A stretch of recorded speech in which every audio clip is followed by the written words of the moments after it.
Do do do, theme song. Do do do, I'm broke so this is my theme song.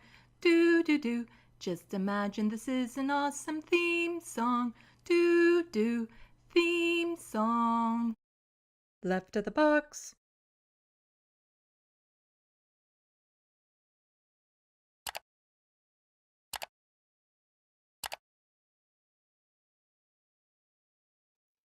Hello, welcome to Left of the Box. Bonjour, bienvenue. I'm Sandy. Welcome, welcome, welcome everyone to this Friday evening, afternoon, morning, depending on where you are. Just checking with somebody in the sandbox who is in BC. That's Monopi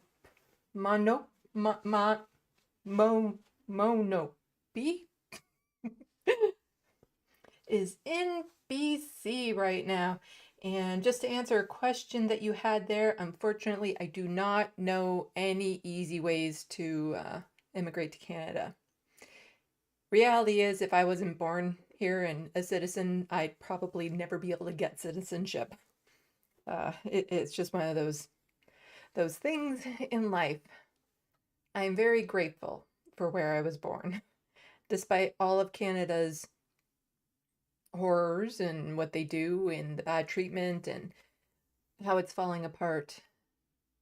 I also have an understanding I'm very lucky to be here because who I am as a person, in large part, I've been allowed to express in this country. I've been free to be who I am without any pressures and stuff.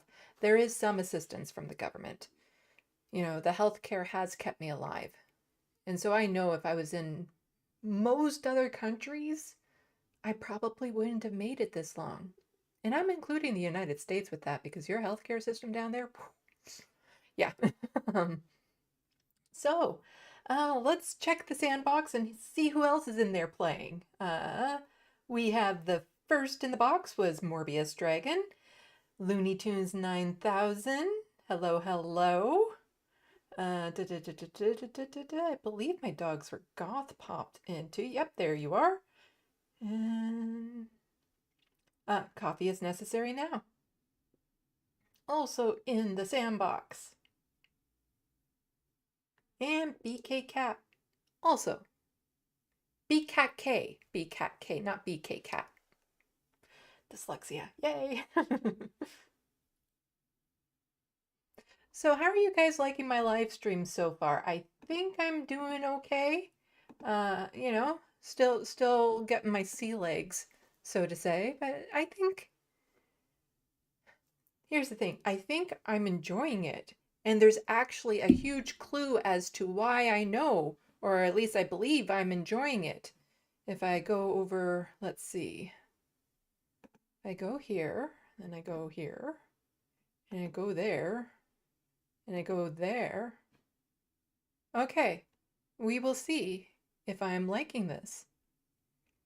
Because if I go here, now on YouTube, when you do a video and you don't have a thumbnail after it's all uploaded and in the system, it can take, 12 to 24 hours. What it will do is it will select a frame from the beginning, middle, and end. Just random. beginning, middle, and end. And then you can pick one of those three or have the default one that you started off with. And you might notice a theme with all of the thumbnails here. A theme that would indicate I'm liking this.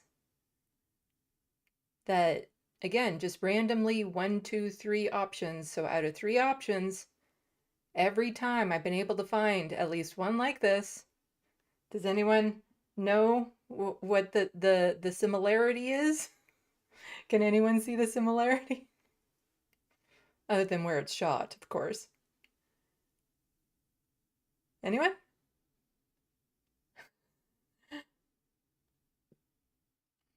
Something that would indicate I'm enjoying this.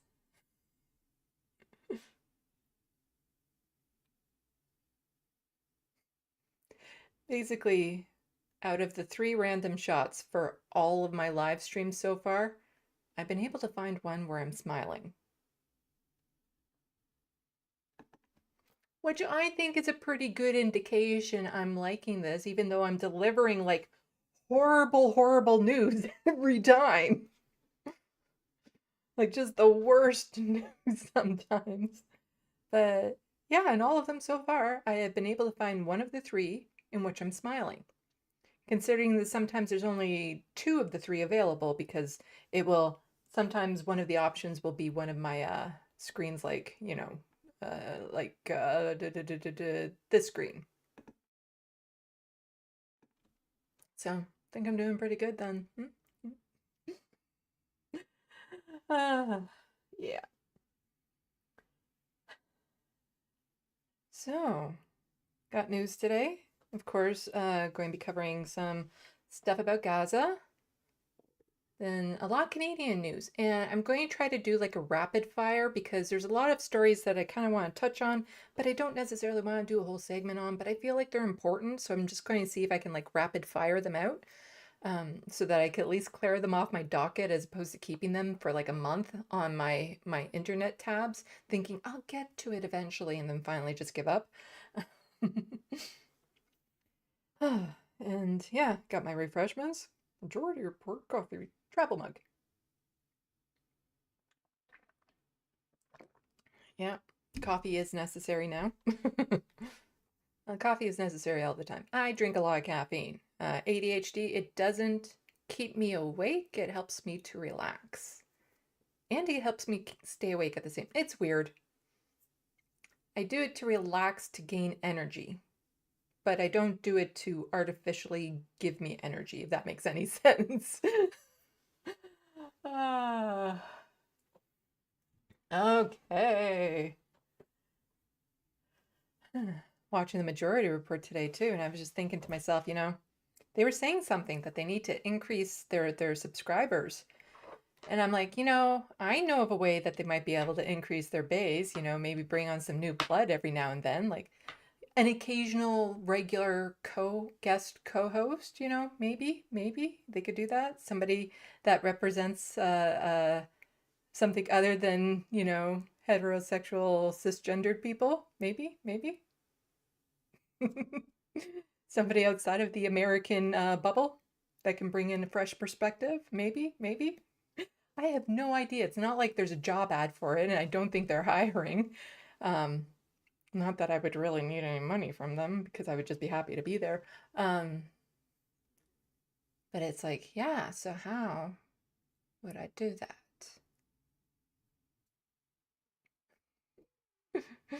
That would be like the best job. Best job. Morbius Dragon. Have I heard about the Epstein list? Yes, and I know another one just came out. And so far I have mixed feelings about it. I haven't read anything on it. I've just seen some videos on it. Even though, here I can pull it up.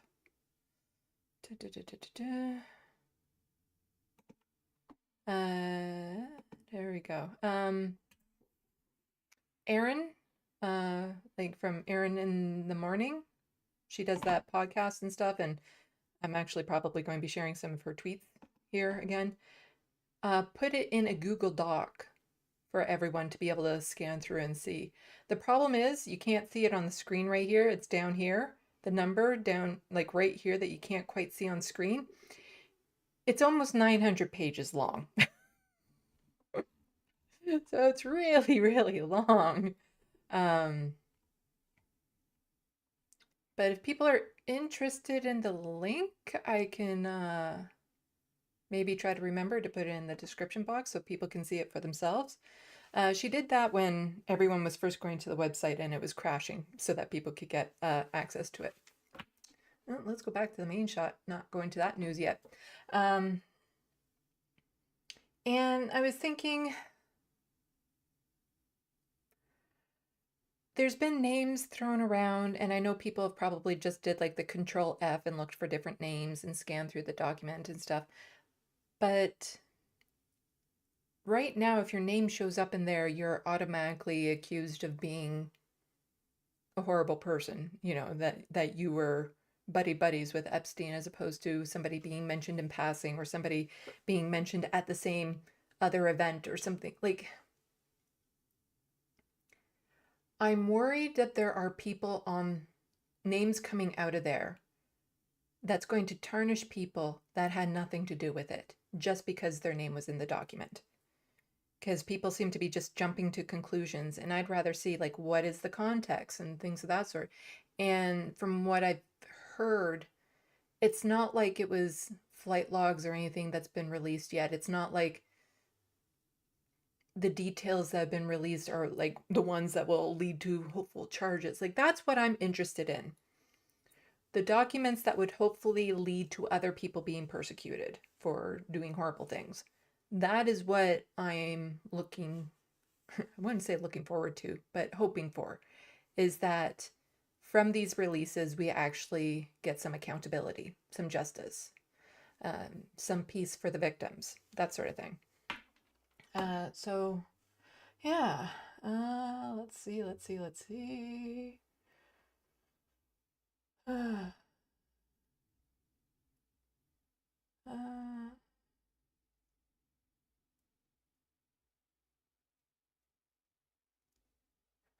Looney Tunes 9000, that debate at the end with the caller. Yeah, I sent out a tweet just saying, that was like the perfect, like that was the best, the only phone call that could have ended the first week of 2024. Like no other phone call could have ended the show that week, but that one.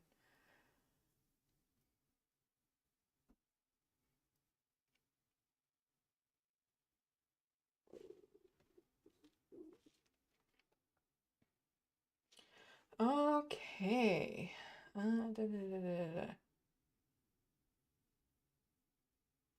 Let's get into it. I ramble too much. I just, it's a habit of mine. It's the same like when I do an interview or I'm chatting with somebody. I like to talk to them about, you know, 20 minutes ahead of time, for like almost 20 minutes ahead of time, 20 to 15 minutes, just to get a feel for their vibe, what's going on, how they're feeling, how I'm feeling, get a connection with the audience, that sort of thing. I enjoy like getting a connection ahead of time before I just jump into things cold. And I don't know if that's a good or a bad thing. I think some people might find it annoying and they just want me to like get to the news or something of that sort. But we'll see. We'll see. This is my style. It's my channel. It's my show. That's why I have my name over here that people still somehow manage to spell wrong. Yes. My mom cursed me to a life of no personalized toothbrushes. Anyway, first batch of news, as has been the habit of mine, starting off with issues around what's happening in Gaza. And as always, I'm not featuring the most horrific stuff. All of it's bad, but I tend to want to stay away from the graphic issues and whatnot. So here we are going to have a few Zionists on showcase. Just again, this is something I can't wrap my head around. I just can't wrap my head around their thinking. Like, my only hope beyond hope is that they live in such a tightly controlled bubble that they really have no idea what's happening. Because if they know what's happening and they're still trying to justify what the Israeli government is doing, I'm sorry then, but they're monsters if that's the case. Like, I just watched a short clip from TYT, because occasionally they still pop up in my feed. And Ben Glibe, again, denying that there's a genocide there, but admitting, oh, they mistakenly sent the wrong bombs, the 2,000-pound bombs.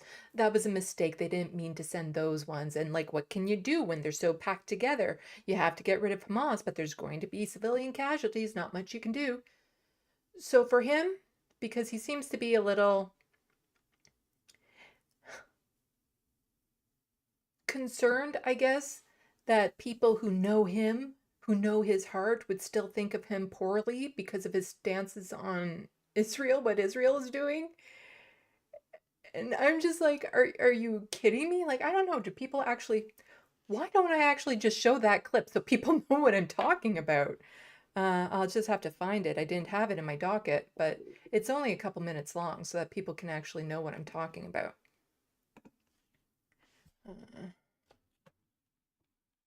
Skip past all the music videos I listened to right beforehand.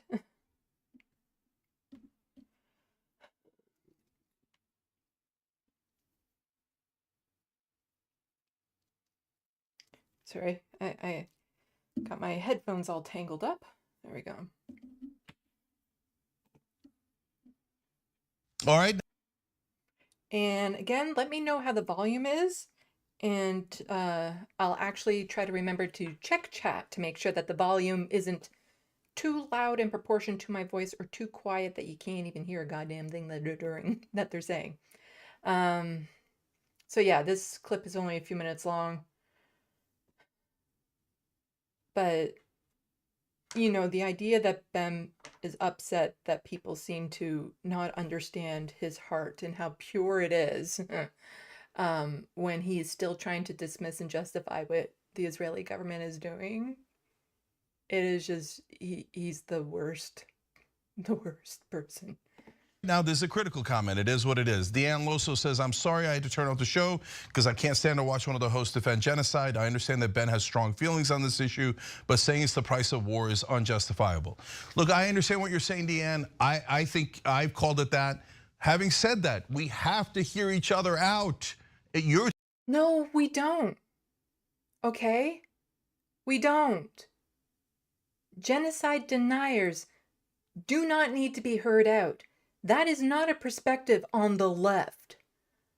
Okay, you don't need to be putting that on the largest progressive platform online. Because at this point, there is no way around it. It is genocide. To the letter, to the description, everything. They're being taken to the International Court of Justice because of it. South Africa has taken them to court because of it. America is complicit in helping them with it. Okay, this isn't a both sides thing. There is no both sides to genocide. You think that it's a genocide. Ben doesn't think that. So they don't shut it off. I know, look, sometimes it's tough dealing with people yelling, and I'm the #1 culprit of that, okay? But please try to bear through it so that you can get both sides of the issue, then come to your conclusion. No, I'm not going to bear through, although I'm going to be showing the clip. I don't feel it necessary to bear through somebody who is denying a blatant act of genocide. It's over 22,000 people killed. Okay? Like, there's no justification for that. And the conditions and everything and the moving of over 1 million people and, like, what is the likely outcome in the next few months for the people living there who have no access to food and water and medicine and electricity? Like, what do you think? It's not going to take long at this point for the casualties to start suddenly, like, shooting up because they can no longer survive the conditions.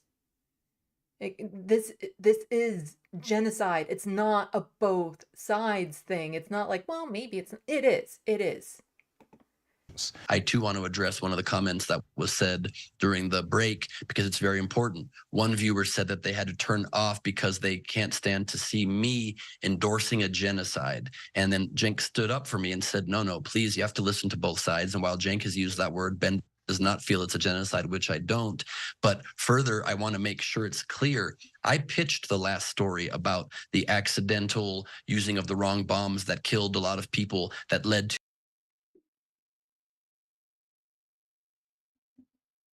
You pitched the story minimizing Israel's actions.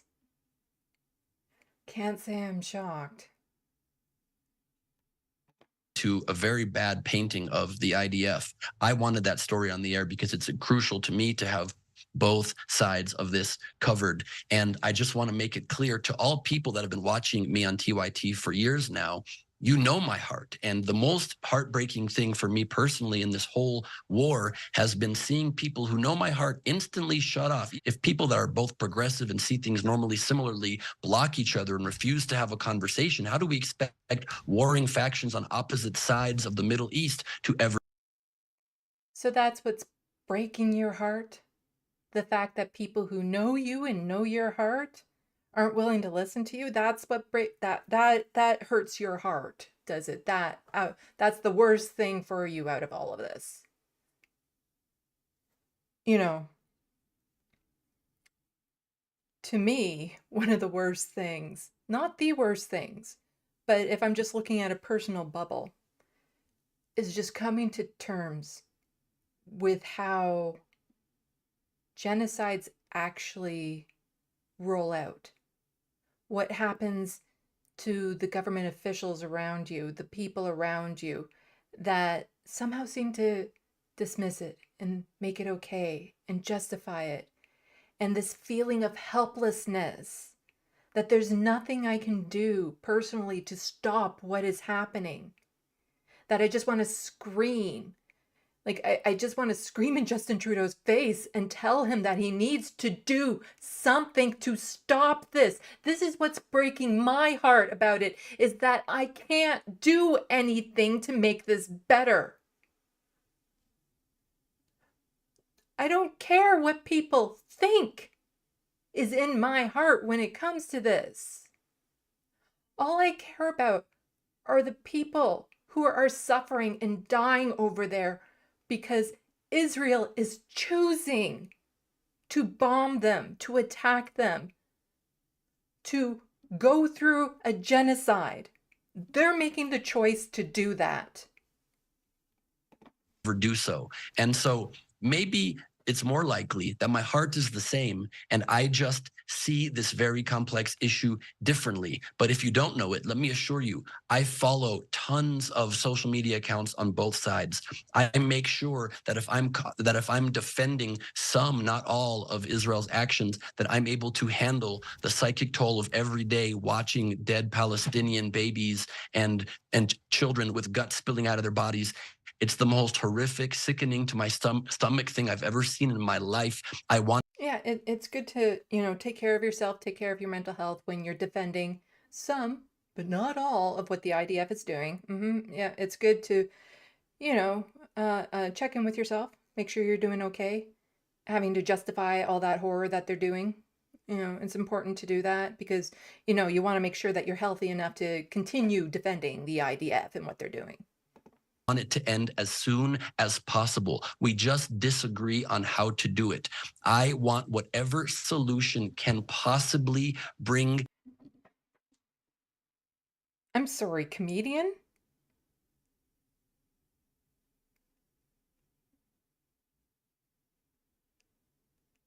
He had one funny joke, one, when talking to Charlie Kirk. That's it.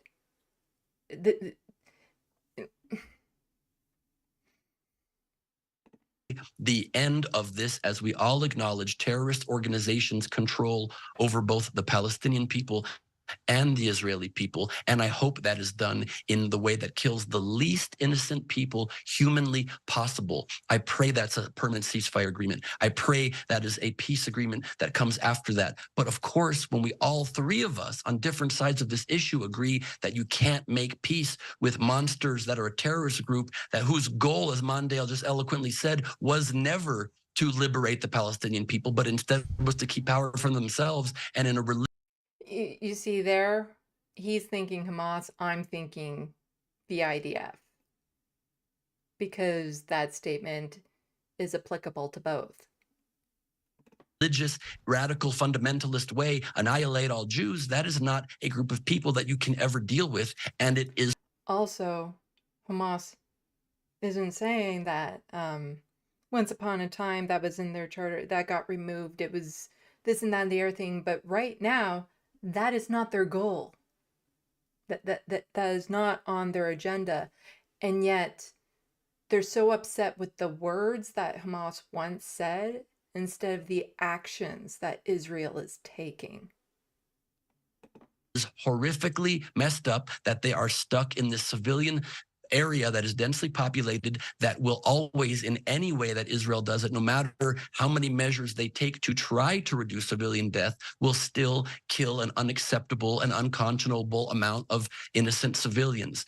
Although we know they're not trying to avoid civilian deaths. We've seen the reports, we've seen footage, dropping bombs on hospitals, leaving babies in incubators to die, shooting men and boys in front of their families, shooting hostages with white flags, bombing refugee camps. They're not trying to minimize civilian casualties.